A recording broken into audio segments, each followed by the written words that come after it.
Hey everyone, welcome to Am I the Drama? Where we talk about who is in the wrong in certain stories, our opinions and thoughts, so don't get salty. Thank you, listeners, for tuning in, and make sure you get a snack and get comfy. A special thanks to Silver Sky Woodworking for their support of our channel. Without them, it would be impossible to record this. If any of our listeners need custom furniture, accent walls, cutting boards, or custom cabinets, they should head over to VIRIDIANnews.org and click the link for Silver Sky. Another special thanks to Legacy Lawn Care for their support of our channel. Legacy Lawn Care, where hard work and reliability are rooted deep. Also head over to VIRIDIANnews.org to find more information about Legacy Lawn Care. We're always looking for new sponsors, so let us know on VIRIDIANnews.org if you would like to be a part of our work and reach our audience with us. Welcome back. This is a new semester. We have new people here. I'm Mariana. I'm Julie. I'm new staff. And I'm Brenna, and I am new staff. All right. So today we're going to have two stories. The first story, Am I the Drama for skipping my biological daughter's graduation to attend my potential stepkids instead? And we also have, Am I the Drama for exposing my ex and my best friend to their families after I found out they were cheating with help from his siblings? I, 41 male, have an ex, which I have 3 children with, one of which recently had her high school graduation. My daughter Angie, 17, invited me to her graduation, and I said I'd be there. I'm currently in a committed relationship to my girlfriend of a few years, 41 female, who has a daughter, Lauren, 24. Lauren recently graduated with a bachelor's in biology. A week before their graduations, I was then given an invite by my girlfriend and Lauren to her graduation. Her father passed away, and she told me it would mean the world to have someone there to support her in his place. I agreed before learning what the date and time of the event was. Day of the graduation, I'm getting ready to head over to Angie and her mother's house to head off to the ceremony. My girlfriend asked me why am I ready so early, so I explained it's in 2 hours.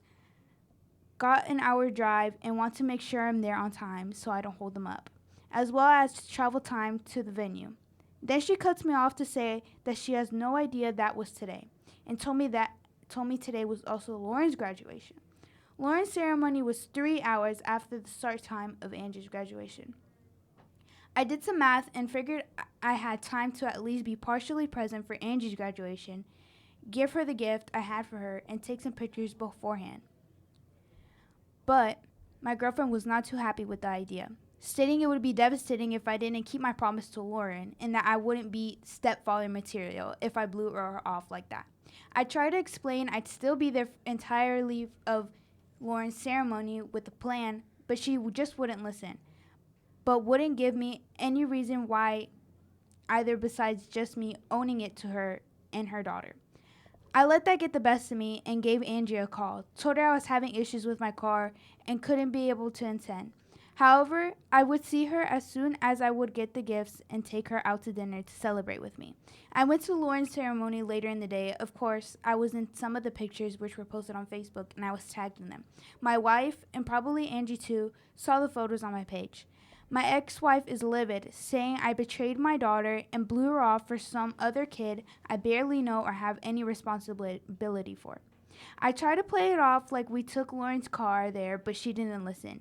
She said I could have done better, I could have done more. With stuff like Uber and Lyft, I could have gotten a ride if I cared enough to see her and pay the fees, but I just decided not to, and I don't deserve to be in her life anymore. Angie isn't responding to my calls to set up our agreed-upon dinner date to celebrate her achievement. Am I the drama, or are they just blowing things out of proportion? So personally, I feel like he had a pretty decent plan and they're blowing things kind of out of proportion, but I see both sides because, like, they're both mad at him for not being able to be there for their kids because he's their dad. So I guess they thought of it was just him kind of being lazy or not being there, but I feel like he still had a very good plan and they just aren't willing to listen. Right. I don't know. It just feels like they're blowing things a little bit out of proportion and they should be a little bit more reasonable with him because he's trying to balance the two. But that's just my take. All right. So wasn't it like he ended up going to his real kid's graduation and not his stepkids? Was that? No, he went to his stepdaughters. And didn't go to his real daughters. So, like, I kind of see both sides of the story because, like, if that was my real dad and he didn't come to mine but went to, like his His stepkids, stepdaughters, yeah. I would be a little upset. Right. But at the same time, like, I think he was actually trying. But I would say that if I was the daughter, I think I would be pretty upset. Yeah, I'd be Same. pretty upset. Honestly, Loki. Because, like, if I'd feel like he's choosing her over me, like, Yeah. I'd be upset. I also think, like, he, like, was stuck in a position, like, he couldn't, like, it's like if he chooses one would get mad, and if he chooses the other, like, obviously they would get It's mad. a lose-lose situation. Yeah, exactly. And, like, and the, like, girlfriend was kind of, like, putting a little pressure on him as well. Like, oh, like, you need to be stepfather material. Like, you need to be there for her and stuff like that. But at the same time, they were been only dating for, like, a couple months. So, like, what can he really do? Like, Yeah. Exactly. and Lauren can't, like, the stepdaughter really can't get mad because they've only been dating for a couple months. That's what I'm saying. So, like, and honestly, if I was him in that position, I'd go to, like, my real daughter's graduation instead. Yeah. Yeah. Because, like, Because that's your blood baby. That's not like the person that you're taking care of with another relationship. That's Right. that's your blood. That's a part of you. exactly. And like you said, like, things got blown out of proportion. Like, he Mhm. should have, like, at least been given an opportunity to Yeah. explain. Mm-hmm. Because, like, you know, he needs to obviously be there for both parties, but, like, it's kind of difficult if you care about both, but, like, If it's on the same day, that gives it like, it's a lose-lose situation because Right. one's gonna get mad, the other's gonna get mad. It's just a bad situation that he was in. So I don't think it's his fault. yeah, I don't think he's a drama in this situation. I think Mm-mm. he really did try, and I think he was just trying to, like, please his girlfriend and, like, trying to, like, look like a good guy. Yeah. And, like, honestly, props to him for that, because, like, you know, Yeah. he's trying at least, because, Yeah. like, most people don't even try it, but, you know, he's. But our second story is, am I the drama for exposing my ex and my best friend to their families after I found out they were cheating with the help of his siblings? This is a throwaway because I never thought I'd be one of these stories you'd read out loud while sipping coffee and raising your eyebrows in disbelief, but here we are. I, 27, was dating Jason, 28, for nearly 4 years. We lived together for 2, shared bills, split groceries, and had a running Pinterest board titled Our Future Home. You know, couple stuff. We were talking about getting engaged sometime this year. My best friend Chris, 30, has been in my life since I was a teenager. We were thick as thieves. She used to call me her ride or die. She even once said, if you ever got married, I'd plan the bachelor trip myself. Oh, honey, if I only knew. Jason and Chris got along really well. Too well in hindsight. I used to joke about it. Wow, I swear y'all hang out more than we do. Haha, so funny. So naive. A few months ago, things started getting weird. Jason suddenly became attached to his phone like it was surgically fused to his hand. Chris pulled away from me emotionally, but was always happy to check in on Jason. They started making plans without me. Oh, we just grabbed a quick bite after work. We ran into each other at the gym. We were catching up. Catching up on what exactly? My patience? Jason's siblings, his sister and younger brother, also started acting different. Cold. Like I was the awkward outsider at a family dinner I used to help plan.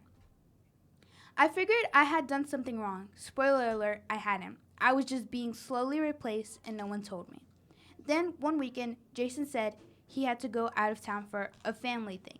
I helped him pack, kissed him goodbye, sent him off with snacks and good wishes like a supportive girlfriend. Chris, being Chris, posted a cozy little Instagram story that same night. A wine glass, a fireplace, 2 sets of legs. Except I recognized one of those sets of legs. The jeans, the sneakers. They were Jason's. I bought those shoes. I didn't say anything right away. I wanted to be wrong, but something in my gut said I wasn't. When Jason got back, I waited until he fell asleep and checked his iPad he'd forgotten to log out of. His iMessages were synced. Let me just say, I wish I hadn't looked, but also thank God I did. He and Chris have been seeing each other for over a year. They were flirting messages, gross texts, voice notes, inside jokes, screenshot of conversations with his siblings. Yes, his siblings were cheering them on. Their messages were like, she's still clueless, lol. Just tell her already, bro. You and Chris are way better together anyway. They were hiding a whole relationship from me while I was cooking dinner for them. Jason even said, it's hard laying next to her when I wish it was you. Sir, You are in my bed eating my snacks with my Hulu login. I didn't scream. I didn't key cars. I packed a bag, went to my cousin's place, and thought it over. 2 days later, I calmly told Jason I knew, that I saw everything. His reaction? You went through my messages? That's a serious violation of trust. I think my soul briefly left my body. Then came the gaslighting. You always do this. You're insecure. You push people away with your drama. I push people away? Boy, you are emotionally cheating and probably physically with my best friend, and I'm the dramatic one? Anyway, I blocked Chris. She sent a long teary message. It just happened message. I didn't care, but it didn't stop there. I sent the messages, screenshots, and voice notes to Jason's parents and Chris's mom. Not to be petty, but because I was tired of feeling like the crazy one while they told their families I was emotionally unstable and clingy. Jason had been painting me as a bad guy to his family for months. His mom told me I was cold toward him and needed to be more understanding. After she saw the truth, she apologized, genuinely. Chris's mom, she was silent for a minute and just said, I'm sorry you had to go through this. Now Jason and Chris are officially together, soft watching themselves like nobody died. Sometimes love grows when you least expect it. Yeah, like in the shadow of betrayal. Now Jason's siblings and a few mutuals are saying I crossed the line and made everything awkward between families, and that I should have just walked away like a mature adult. So, am I the drama for refusing to let them lie about me and exposing me to their families, or should I just take in the L quietly while they make me look like the bitter ex? Okay, this is one of those stories where I feel like I definitely don't think she was the drama in this situation, because she had trust in both her boyfriend and her friend. They broke that trust. She's not just going to sit back and take that. Right. And that's reasonable. I don't think that the family should have been doing anything bad about her or saying anything bad about her for being independent and trying to like stand up for herself, because that's honestly petty of them to do. Right. If that makes any sense. I have definitely seen situations like this happen in real life, and like I've been friends with the girlfriend, and they were like, I feel like I have all these reasons to be mad and say stuff, but I just don't want to. Right. But like, knowing me, if this was me in this position, I would let everyone know, because especially I don't do the whole thing where like making me seem like the villain almost. And like, if you're gonna go out of your way to lie and cheat with one of my great friends, people are gonna know about it. Right. Because like, if then everyone around me thinks that I'm the issue and his whole family thinks I'm the issue, then why? Right. When I wasn't ever the issue, I was never the problem. Mm-hmm. But I don't think she's the drama. We definitely know where the drama was, and going out of town and like even just going through the iPad, I've been there. Yeah. I've been there. The stomach drop. It's crazy. And like, not only that, like with one of your good friends. That's crazy. No, that's like low. That's really low. That's insanely low. Like, if you're gonna cheat, at least let it be someone that I don't even know who they are. Right. But to go out of your way and like hide behind my back for all these months with one of my best friends is crazy. Yeah, and like the best friend too. Like, how could you even like have the guts to like even follow with that plan of cheating? Like, it just doesn't make any sense. And like, cheaters just in general, like, if you just don't like me anymore, break up with me. Break up with me. Low key, yeah. That's not your friend, honey. If they do that, that ain't your friend. Exactly.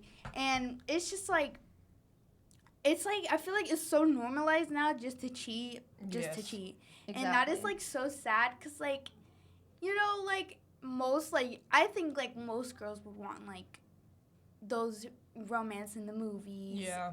The love notes, the chocolates, the flowers, like the Disney princess romance. Exactly. And like, it doesn't exist anymore. It really doesn't. It's like, and that's so sad. It is really sad, but like, I just like in this story particularly, like he just said, you went through my messages as an invasion of privacy. Gosh. 'Cause like, cheating is an invasion of my heart, sir. Exactly. Like, it's not. How are you just? And they're trying to paint her as a bad guy, and I genuinely feel so bad, because like, she's the one that got hurt. She's the one who, like, she lost 2 people in this situation. She lost 2 people. They're probably really important to her since they've been in her life for that long. They were living together. This girl had known her since high school, and it's just like, how could you do that? That's your best friend. That's the Exactly. person you love. Like, it does not make any sense. It like irks me because like even like having friends now is like you don't know who to trust. Exactly. That is true. Like, it's so true because it's like so easy for someone to like switch like that.